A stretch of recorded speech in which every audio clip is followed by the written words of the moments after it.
I'm Kelly with the Asheville Fire Department, here to talk to you about Emergency Preparedness Month and what you need to do to plan, build a kit, and be prepared.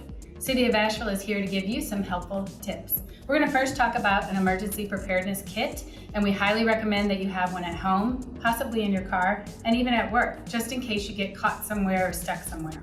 It is recommended that you have a supply of food and water and all other essential items for at least 3 days, so that gives time for all the utilities to come back on, or if emergency responders need to get to you, it gives them that extra time.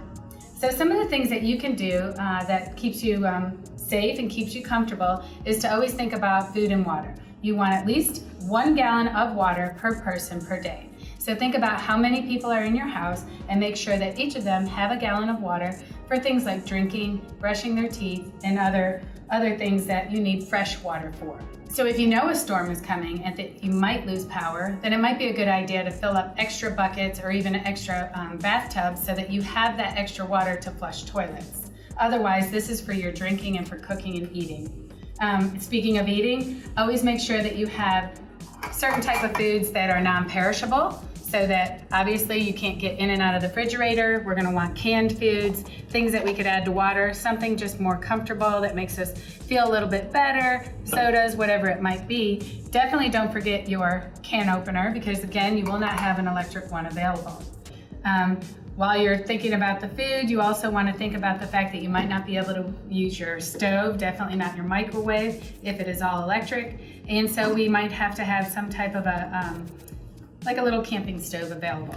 And then with that, you want to be sure you have at least one, if not several, little mini propane bottles for the heating of that. Some other things to take in consideration is you always want to have a little first aid kit just to help with any scrapes or bruises.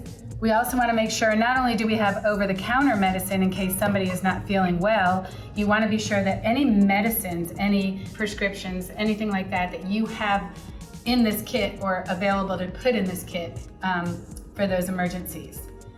We also want to think about the fact that you don't have access to information. All the electricity is out. Maybe the only thing you have is a little radio, weather radio, probably battery operated. So again, you want to have extra batteries.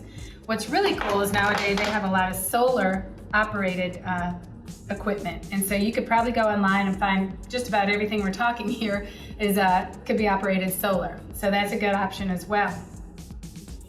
Don't forget, if the electricity is out, it's going to get dark earlier than you expect. So you might want to have on hand little lanterns to have around the house. You could have candles, but make sure you have your lighters and little glow sticks. That's just so that, again, you have that comfort of having some light. You always want to have some type of tool handy, whether it's a knife, a little multi-tool like this. Never know when you might need that. Some toiletries. Don't forget your kids and your pets. Obviously, you want to put pet food in there for the dogs, cats, but you also want to think about, are they going to get bored and what might they need? So you want to put in a couple toys and a couple chew toys for them. Think about your children as well. Are they going to get bored? What toys could you put in there? Are there board games you could play? Maybe even coloring books. What we recommend is that you have at least 3-day supply to make yourself comfortable in case you were to lose power, water, and waiting for that utilities to come back on, you can be self-sufficient. So again, we need to make a plan, build a kit, and be prepared.